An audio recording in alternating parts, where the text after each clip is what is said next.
Hello students. तो last class में हमने हीट कैपेसिटी या ऊष्माधारिता के बारे में डिस्कस किया था। उसमें मैंने आपको हीट कैपेसिटी की डेफिनेशंस के बारे में बताया था और मैथमेटिकल एक्सप्रेशन भी बता दिया था। तो सिंपली वापस से एक बार इसकी डेफिनेशन देख लेते हैं, उसके बाद हम आगे स्टार्ट करेंगे। तो डेफिनेशन सिंपल क्या थी कि दो टेम्परेचर के बीच में किसी सिस्टम का टेम्परेचर 1 डिग्री सेंटीग्रेड बढ़ाने के लिए जितनी एनर्जी रिक्वायर्ड होती है, ठीक है, वही क्या कहलाती है, आपका हीट कैपेसिटी कहलाती है। जिसकी डेफिनेशन तो हमने देख ली, फॉर्मूला उसका था, उसे रिप्रेजेंट कर रहे थे C से, Q बाय डेल T, यानी कि दो टेम्परेचर के बीच में कितनी हीट रिक्वायर्ड होगी एक अमाउंट ऑफ सब्सटेंस का टेम्परेचर 1 डिग्री सेंटीग्रेड तक बढ़ाने के लिए, वही आपकी क्या थी, हीट कैपेसिटी थी। इसके बाद जो है हीट कैपेसिटी को हमने इस फॉर्मूले से भी एक्सप्लेन किया था। एक तो क्या था, ये सिंपल सा फॉर्मूला, ठीक है, और दूसरा इसे किस तरह से एक्सप्लेन कर सकते हैं, इस तरह से भी लिख सकते हैं, ठीक है, डिफरेंशियल इक्वेशन के रूप में इस तरह से भी लिख सकते हैं। और उसमें मैंने फिर आपको बताया था कि हीट कैपेसिटी यहाँ पर आप दो तरह की देखेंगे। एक तो है कांस्टेंट प्रेशर पर हीट कैपेसिटी होगी, उसे Cp से रिप्रेजेंट करेंगे, रिप्रेजेंट करेंगे, और जो कांस्टेंट वॉल्यूम पर होगी उसे हम कहेंगे Cv। ओके, तो यहाँ तक हमने पूरा देख लिया था। अब आगे बढ़ते हैं हम। यहाँ पे हमें Cp और Cv की जो वैल्यू है या फिर उसके लिए जो इक्वेशन है उसको डिराइव करना है यहाँ पे। तो स्टार्ट करते हैं सबसे पहले heat capacity at constant volume. Heat capacity at constant volume, ठीक है, कांस्टेंट वॉल्यूम पर हीट कैपेसिटी क्या होगी वो देखते हैं। तो इसके लिए यहाँ पर सबसे पहले आपको जो नीड होगी वो होगी थर्मोडायनेमिक्स के फर्स्ट लॉ की। जैसे कि मैंने पढ़ाते हुए भी बोला था, बहुत जगह आपका थर्मोडायनेमिक्स का ये फर्स्ट लॉ जो है यूज में आएगा। तो थर्मोडायनेमिक्स का फर्स्ट लॉ यहाँ पे यूज में लेंगे हम। बेसिकली थर्मोडायनेमिक्स के फर्स्ट लॉ को आप अलग अलग तरीके से जो है यूज कर सकते हैं। आपने क्या पढ़ा था, जो जनरल फॉर्मूला पढ़ा था वो यही पढ़ा था, ठीक है, ये आपने जनरल फॉर्मूला पढ़ा था थर्मोडायनेमिक्स के फर्स्ट लॉ का। इसे और डिफरेंट तरीके से लिखा जा सकता है, जैसे कि W इज इक्वल टू क्या होता है, माइनस PdV होता है, ठीक है। तो यहाँ पे W की जगह माइनस PdV भी लिखा जा सकता है, ओके। और Q वो के बाद में देखेंगे उसको। और जो है मैंने कहा था कि Q की जो एग्जैक्ट वैल्यू नहीं निकाली एग्जैक्ट वैल्यू निकाली जा सकती है, उसको जो है आप इस तरीके से भी लिख सकते हैं। अगर इनफाइनेटसिमल चेंज की बात कर रहे हैं तो Q की वैल्यू जो है इस तरह से भी लिख सकते हैं, ओके। तो यहाँ पे W अगर आपको जो है वो वर्क ऑन द सिस्टम हुआ है तो वो क्या होगा, पॉजिटिव होगा, और वर्क बाय द सिस्टम हुआ है तो वो क्या होगा, नेगेटिव होगा, ठीक है। तो यहाँ पे वर्क ऑन द सिस्टम हुआ है, मान लो वर्क बाय द सिस्टम हुआ है, तो यहाँ पे हम क्या लिखेंगे, W माइनस W। तो यहाँ पे अगर PdV की वैल्यू आ जाएगी तो वो किस तरह से लिखी जाएगी, ये माइनस PdV, ठीक है। तो ये किस तरह से लिखा जाएगा, यहाँ पे Q प्लस PdV, इसको इनफाइनेटसिमल चेंज। अब यहाँ पे देखो बहुत बच्चे कंफ्यूज हो जाते हैं कि कैसे लिखना है, क्या लिखना है। तो हमें बस उस तरीके से लिखना है जैसी हमारे इक्वेशन डिराइव करने के लिए हमें जरूरत है। बहुत तरीके से इस सिंगल इक्वेशन को मॉडिफाई किया जा सकता है कि उस बेसिस पे कि आपको जरूरत क्या है, ठीक है। अब इसी इक्वेशन को आप इस तरह से भी लिख सकते हैं, इसी इक्वेशन को आप इस तरह से भी लिख सकते हैं, माइनस PdV। डिपेंड करता है कि वर्क ऑन द सिस्टम हुआ है कि वर्क बाय द सिस्टम हुआ है, ठीक है। इसी इक्वेशन को आप इस तरह से भी लिख सकते हैं, PdV। क्लियर है, ओके।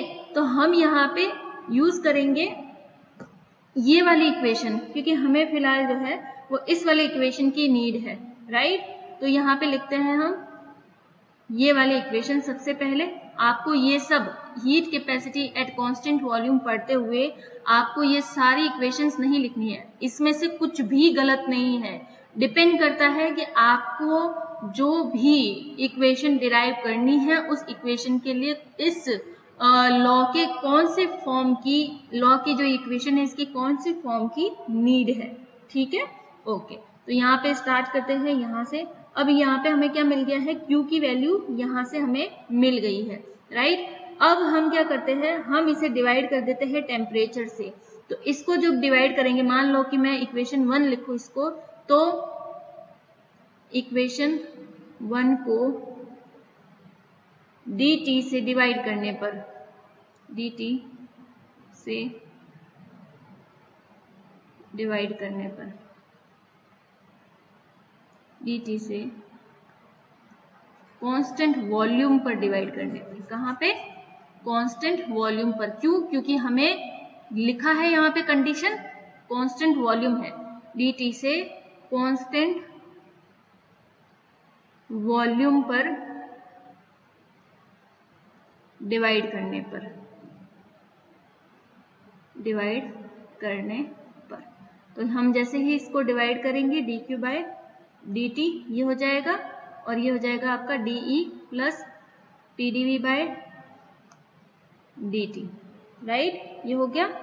अब देखो यहाँ पे हमने कहा है कांस्टेंट वॉल्यूम, ये क्या है, ये क्या है, dV, मतलब कि इसे अगर, ये तो इनफाइनाइटसिमल चेंज की बात हो रही है तो ऐसे लिखते हैं, अगर मैक्रोस्कोपिक लेवल पे चेंज हो रहा हो तो इस तरह से लिखा जाएगा, पर है दोनों एक तरह से ही डिफरेंस को बता रहा है। तो ये क्या है, V2 माइनस V1, या फिर इसे भी लिख सकते हैं V2 माइनस V1, राइट। अब V2 माइनस V1 का सिंपल सा मतलब क्या है, V2 माइनस V1 अगर 0 है तब तो हमारे इस कंडीशन को फुलफिल कर रहा है कि एट कांस्टेंट वॉल्यूम, वॉल्यूम अगर कांस्टेंट होगा तो V2 और V1 दोनों सेम ही तो रहेगा, और अगर दोनों V2 और V1 सेम रहेगा तो वैल्यू 0 आनी चाहिए। तो कांस्टेंट वॉल्यूम पर dV की वैल्यू क्या होगी, 0 होगी, dV की वैल्यू क्या होगी, 0 होगी। तो इसे हम 0 लिख सकते हैं। अगर मैं इस dV को क्या लिख दूं, dV को मैं 0 लिख दूं तो क्या मेरा pdV पूरा 0 नहीं हो जाएगा, ठीक है। इसको 0 से मल्टीप्लाई करूंगी तो 0 को किसी से भी मल्टीप्लाई करो क्या आ जाएगा, 0 आ जाएगा। तो पीछे क्या बचा, पीछे सिर्फ और सिर्फ बचा dE बाय dt, और कहाँ पे, कांस्टेंट वॉल्यूम पर। ध्यान रखना अगर कोई बाहर कंडीशन नहीं लगाई गई है तब तो ये इस तरह से लिखा जाता। देखो बहुत ही माइनर सी चीज है, इसीलिए कह रही हूँ थर्मोडायनेमिक्स को बहुत मन लगा के पढ़ना, बहुत छोटी छोटी चीजें, बस लिखने के तरीके अलग अलग है यहाँ पे, ठीक है। देखो मैंने क्या कहा, अगर बाहर कोई कंडीशन नहीं लगी है तो आप dt बाई dt लिख सकते हो, पर अगर कोई कंडीशन लगी है तो आप इसे इस तरीके से लिखेंगे पार्शियल डिफरेंशिएशन की फॉर्म में। समझ गए इस बात को, ठीक है। तो ये तरीका होता है, अगर आपको अभी तक कोई कंफ्यूजन हो तो यहाँ क्लियर कर लेना कि स्मॉल d कब लिखा जाता है, ये इस तरह से जब कोई कंडीशन बाहर लगी हुई ना हो, ओके, कोष्टक के बाहर, और जब कोई कंडीशन लगी हुई हो तो इसे इस डेल फॉर्म में लिखा जाता है। क्लियर ये, ठीक है। तो ये पूरी इसके पीछे की कहानी है कि इसे लिखना कैसे है वो भी आपको पता होना चाहिए कि इसको लिखते कैसे है, राइट। तो ये लिख लिया हमने, और साथ ही मैंने यहाँ पे आपको बताया है कि dq बाई dt क्या होता है। अभी थोड़ी देर पहले ही मैंने वापस से आपको डिस्कस किया, वापस से एक्सप्लेन किया था कि dq बाई dt क्या होता है। ये देखो, ये हमने इक्वेशन पढ़ी है, ये dq बाई dt किसके बराबर होता है, c के बराबर होता है, ओके। तो ये किसके बराबर लिख देंगे हम, c के बराबर। और हम बात किस पे कर रहे हैं, कांस्टेंट वॉल्यूम पे कर रहे हैं। ये हमने कहाँ पे निकाला, कांस्टेंट वॉल्यूम पे निकाला, तो इसे v से रिप्रेजेंट कर देंगे। तो ये हो गई आपकी इक्वेशन किसके लिए, cv के लिए। कांस्टेंट वॉल्यूम पर आपके पास जो है हीट कैपेसिटी की वैल्यू आ गई, या इक्वेशन आ गई, क्या आ गई, del E by del T V, del E by del T V. Clear है इतना, ओके। चलो, तो ये हो गई कांस्टेंट वॉल्यूम पे। अब देखते हैं कांस्टेंट प्रेशर पे, स्टार्ट करते हैं कांस्टेंट प्रेशर पे। Heat capacity, heat capacity at constant pressure, heat capacity at constant pressure. ठीक है, यहाँ पे भी सेम आपको क्या करना है, वही वाला इक्वेशन यूज करना है। कौन सा? फर्स्ट लॉ का, dE प्लस PdV। ओके, और अभी पूरी बात किस पे हो रही है? कांस्टेंट प्रेशर पे हो रही है, राइट। तो हम इस dV को तो जीरो कर ही नहीं सकते, तो हम यहाँ पे क्या लिखेंगे? ये भी हमारी मान लो इक्वेशन 1 है, तो हम लिखेंगे यहाँ पर इक्वेशन 1 को कांस्टेंट प्रेशर पर dt से डिवाइड करने पर। कर लिया? ओके, अब देखो क्या करना है, हम करेंगे dt से डिवाइड कांस्टेंट प्रेशर पर। ओके, ये हुआ dE प्लस PdV। हम यहाँ पे किसी को भी जीरो नहीं कर सकते हैं, क्योंकि जीरो करने वाला हमारे पास कोई ऑप्शन नहीं है यहाँ पे, तो ठीक है, क्योंकि ये P है जरूर, पर ये डिफरेंस में नहीं है तो जीरो नहीं होगा, राइट। तो उसके लिए हम क्या करते हैं, यहाँ पे आपको अगर याद हो तो आपने एक इक्वेशन पढ़ी थी, H is equal to E plus PV पढ़ी थी। उसमें फिर ये जो इक्वेशन 2 है, इसको क्या करते हैं, डिफरेंशिएट करते हैं। ऑन डिफरेंशिएटिंग इक्वेशन 2, जैसे ही इसको डिफरेंशिएट करेंगे, हमने फर्स्ट ईयर में पढ़ा है डिफरेंशिएशन इंटीग्रेशन, क्या होगा, ये uv है तो ये होगा t as it is v का differentiation plus v as it is p का डिफरेंशिएशन, राइट। ये कर दिया हमने यहाँ पे। अब जो है हम कह रहे हैं कि at constant pressure, at constant pressure, constant pressure पे क्या हो रहा है, dp इज इक्वल टू 0 होगा। पहले भी बताया है P2 माइनस P1 अगर सेम है P2 और P1, तो ये क्या हो जाएगा, ये हो जाएगा हमारा dP is equal to 0। P2 minus P1 same है तो P2 P1 सेम है तो ये हो जाएगा 0। तो ये पूरा टर्म क्या हो जाएगा हमारा 0 के बराबर। तो पीछे क्या बचा, DH is equal to DE plus PdV। ये क्या है हमारा इक्वेशन नंबर 3। अब आपको इक्वेशन नंबर 1 में दिख रहा होगा, ये देखो DE प्लस PdV, और यहाँ पे भी क्या आया, DE प्लस PdV, जो कि किसके बराबर है, DH के बराबर है।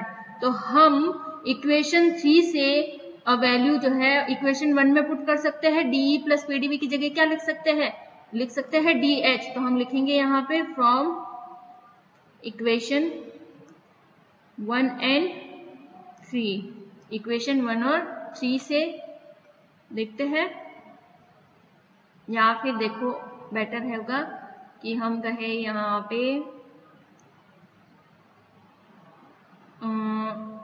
यहाँ पे नंबरिंग आप इस तरह से करो इसकी, ये ज़्यादा बेटर होगा। ये इसको 2 नहीं देते हैं, इसको 3 नहीं देते हैं, और ये 2 नहीं देते हैं, ठीक है। इक्वेशन नंबर चेंज कर रहे, बाकी सब सही है, राइट। फर्स्ट नंबर इसको दिया था तो सेकेंड नंबर किसको देंगे, इसको दे देंगे, ये हमारा 3rd हो गया। तो ये डिफरेंशिएट किसको करना है, इक्वेशन नंबर 3rd को करना है, ठीक है। ये इक्वेशन नंबर 3rd को हमने कर दिया डिफरेंशिएशन।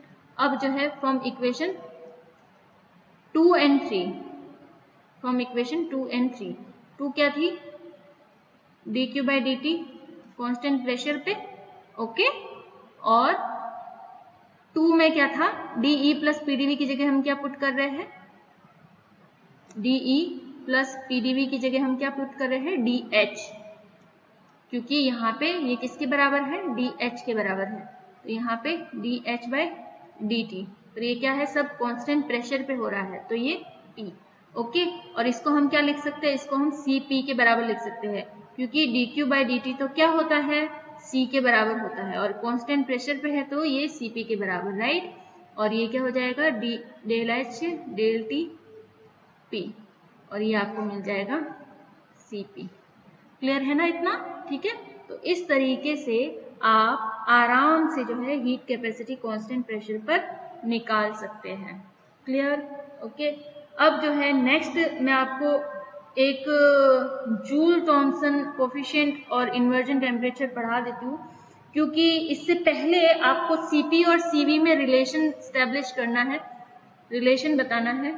ठीक है, यहाँ पे इस रिलेशन को बताने से पहले मैं आपको जूल लॉ बताऊंगी, रिलेशन बिटवीन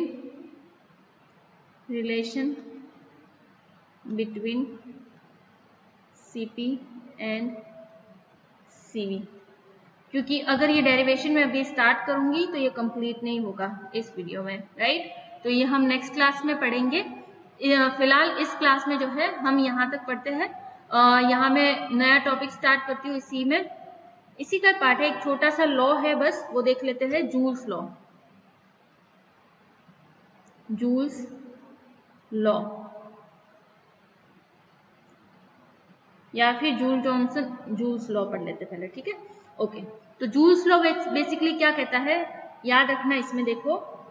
जूल्स लॉ कहता है कि when expansion of gas takes place, when, पूरा इसको एक्सप्लेन करेंगे पहले। Expansion of gas takes place in vacuum. ठीक है, वैक्यूम में जब एक्सपेंशन किया जाता है गैस का, या फिर वैक्यूम की जगह हम क्या कह सकते हैं कि जब प्रेशर क्या हो, बिल्कुल ही जीरो हो, तो उस केस में जो W की वैल्यू होती है वो भी क्या होती है, जीरो। ठीक है, और जब W की वैल्यू जीरो होगी तो DE किसके बराबर होगा, DQ के बराबर। कैसे, ये देखो फॉर्मूला क्या होता है हमारा, DQ माइनस DW, या फिर प्लस माइनस जो भी है, ये जनरल इक्वेशन। ठीक है, ये अब हम कह रहे हैं कि अगर एक्सपेंशन किसमें हुआ है, वैक्यूम में हुआ है, निर्वात में हुआ है। ठीक है, मतलब कहने का कि P is equal to zero होगा। तो अगर कोई P is equal to zero है, दाब जीरो है और वैक्यूम में कार्य हो रहा, अपने आप हो रहा है, ठीक है, तो वहां पे आपको कोई वर्क तो करना ही नहीं पड़ा। एक्सपेंशन P जीरो है और वैक्यूम में है, सारा कुछ काम वैक्यूम में हो रहा है, निर्वात में हो रहा है, तो निर्वात में तो कोई वर्क करना ही नहीं पड़ा। ठीक है, तो उस समय वर्क की वैल्यू क्या रहेगी, जीरो रहेगी। तो ये हम कहेंगे कि ये वैल्यू किसके बराबर होगी, जीरो होगी। तो उस केस में DE is equal to DQ हो जाएगा कि नहीं हो जाएगा, हो जाएगा ना। ठीक है, तो ये इक्वेशन नंबर आपकी 1, राइट। अब हम कह रहे हैं कि जब टेम्परेचर में कोई चेंज ना किया जाए, if the temperature remains constant, if the temperature remains constant, then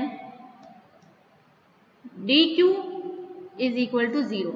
obvious सी बात है, हमने पढ़ा भी है क्या, Cp किसके बराबर होता है, Q बाय डेल T के बराबर। अब हम कह रहे हैं कि ये जो डेल T है यानी T2 माइनस T1 है, ये T2 और T1 दोनों अगर सेम है तो ये वैल्यू क्या हो जाएगी, जीरो हो जाएगी, यानी कि डेल T किसके बराबर होगा, जीरो के बराबर होगा। ठीक है, डेल T किसके बराबर होगा, जीरो के बराबर होगा। तो अगर मैं इसको लिखूं Q is equal to C del T, तो ये तो हो गया जीरो। ठीक है, तो ये Q की वैल्यू भी क्या हो जाएगी, जीरो हो जाएगी यहाँ पर, राइट। तो इसलिए जब टेम्परेचर में किसी तरह का कोई चेंज नहीं आता है, तब जो आपका DQ की वैल्यू होती है वो क्या रहती है, जीरो रहती है। तो यहाँ से हमने ये पता कर लिया, राइट। अब कह रहे हैं कि अगर DQ की वैल्यू जीरो है तो ऑब्वियस सी बात है कि DE की वैल्यू भी क्या हो जाएगी, जीरो हो जाएगी। DE की वैल्यू भी क्या हो जाएगी, जीरो हो जाएगी।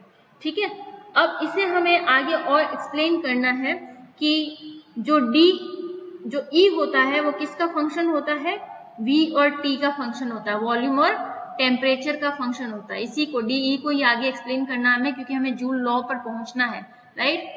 अब मैंने आपको फर्स्ट ईयर में बताया था कि डिफरेंशिएशन कैसे करते हैं। तो इक्वेशन ये ले लो, हम इक्वेशन ले लेते हैं, इसका इक्वेशन का नाम रखते हैं हम, इसको इक्वेशन को नंबर दे देते हैं। ये फर्स्ट नंबर किसको दिया था, फर्स्ट इसको दिया, सेकेंड लिख लो ये, ठीक है, और थर्ड ये। तो इसका हम लेते हैं परफेक्ट डिफरेंशिएशन। परफेक्ट डिफरेंशिएशन लेना आता है, हम सीखे हैं फर्स्ट ईयर में, ठीक है। पहले करते हैं टेम्परेचर के रेस्पेक्ट में जब वॉल्यूम कांस्टेंट हो, फिर करते हैं इंटरनल एनर्जी को वॉल्यूम के रेस्पेक्ट में डिफरेंशिएट जब टेम्परेचर कांस्टेंट हो। तो ये हो गया हमारा परफेक्ट डिफरेंशिएशन यहाँ पे, राइट। उसके बाद देखो कि हमने कहा है, स्टार्टिंग में ही कहा है कि टेम्परेचर को तो कांस्टेंट रखना भी गया। तो जब टेम्परेचर कांस्टेंट हो गया तो ये हमारी इक्वेशन, ये dt टेम्परेचर कांस्टेंट हो गया, यानी कि dt इज इक्वल टू 0 हो गया। तो ये पूरा क्या हो जाएगा, ये पूरा टर्म क्या हो जाएगा, 0 के बराबर हो गया। और जब टेम्परेचर 0 होता है ना, तो वॉल्यूम में किसी तरह का चेंज नहीं होता, ठीक है। वॉल्यूम में किसी तरह का सॉरी जब यहाँ पे टेम्परेचर 0 है तो उस केस में हम देखते हैं कि यहाँ पर वॉल्यूम भी लगभग 0 होना शुरू हो जाता है। वॉल्यूम भी क्या होता है, 0 होना शुरू हो जाता है। देखो कैसे, किस तरह से हम कह रहे हैं कि dV तो 0 नहीं था, क्या कह रहे हैं हम, dV तो 0 नहीं था, तो CV भी 0 नहीं होगा।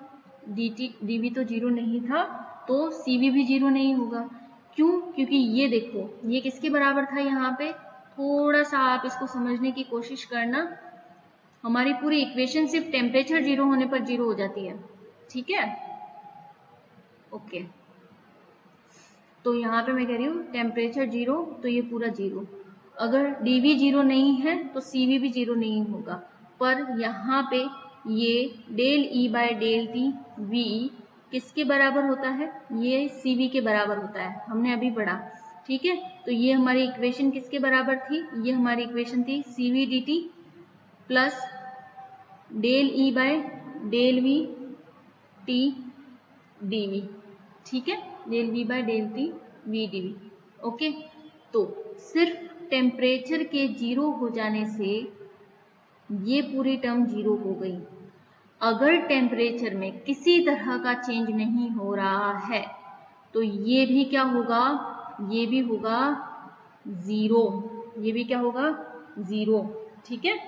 तो यहाँ पे हम कहेंगे कि ओनली टेम्परेचर 0 होने पर हमारी पूरी इक्वेशन भी 0 हो जाती है, और यहाँ पे del E by del V T भी यहाँ पे 0 हो जाता है, सिर्फ टेम्परेचर के कांस्टेंट रहने की वजह से। अगर टेम्परेचर कांस्टेंट है तो वॉल्यूम में चेंज के साथ इंटरनल एनर्जी में किसी तरह का चेंज नहीं आएगा। ध्यान से सुनो, यहाँ पे टेम्परेचर अगर कांस्टेंट है तो वॉल्यूम में चेंज के साथ इंटरनल एनर्जी में किसी तरह का चेंज नहीं आएगा, ठीक है। चाहे वॉल्यूम बाहर कांस्टेंट हो कि नहीं हो, ये dV भले ही कांस्टेंट ना हो, CV भले ही कांस्टेंट ना हो, 0 के बराबर ना हो, पर अगर टेम्परेचर कांस्टेंट है तो वॉल्यूम के साथ इंटरनल एनर्जी में किसी तरह का चेंज नहीं आता, और ये टर्म जो है, ये पर्टिकुलर ये वाली टर्म, ये क्या हो जाती है, 0 के बराबर हो जाती है। तो ये 0 के बराबर होगी तो 0 इंटू dV किसके बराबर हो जाएगा, 0 के बराबर हो जाएगा। तो हमारी पूरी इक्वेशन ही यहाँ पे क्या हो जाएगी, dE इज इक्वल टू 0 के बराबर हो जाएगी। समझ में आ गई ये चीज, ठीक है। तो ओनली टेम्परेचर पूरी इक्वेशन को जो है वो 0 कर देता है कांस्टेंट टेम्परेचर होने पर। क्लियर है, ओके। मैं यहाँ पे एक बार आपके लिए इसे सही से लिख देती हूँ ताकि आपको पढ़ने में कोई कंफ्यूजन ना हो, ओके, राइट। तो ये था dE by dV T, dV dt is equal to 0 है, पर dV इज इक्वल टू तो 0 नहीं है और CV इज इक्वल टू भी 0 नहीं है, फिर भी DE किसके बराबर हो जाएगा? 0 के बराबर हो जाएगा, क्योंकि कांस्टेंट टेम्परेचर पर वॉल्यूम में चेंज के साथ इंटरनल एनर्जी चेंज नहीं होती, इसलिए ये भी 0 के बराबर हो जाएगा। दैट्स वाई DE ओवरऑल क्या हो जाएगा? 0 के बराबर हो जाएगा। जिससे क्या कंफर्म हो गया? इससे ये कंफर्म हो गया जो हमने यहाँ पे पढ़ा था कि जब कांस्टेंट टेम्परेचर हो तो DE की वैल्यू 0 हो जाती है। ठीक है, तो यहाँ पे ये अब हम कह रहे हैं कि जूल्स लॉ, इसी के आधार पर हम क्या कह रहे हैं? जूल्स लॉ क्या होता है? The energy of any gas in the any gas is the function of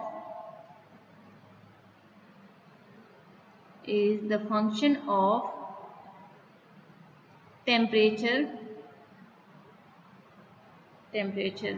It does not depends upon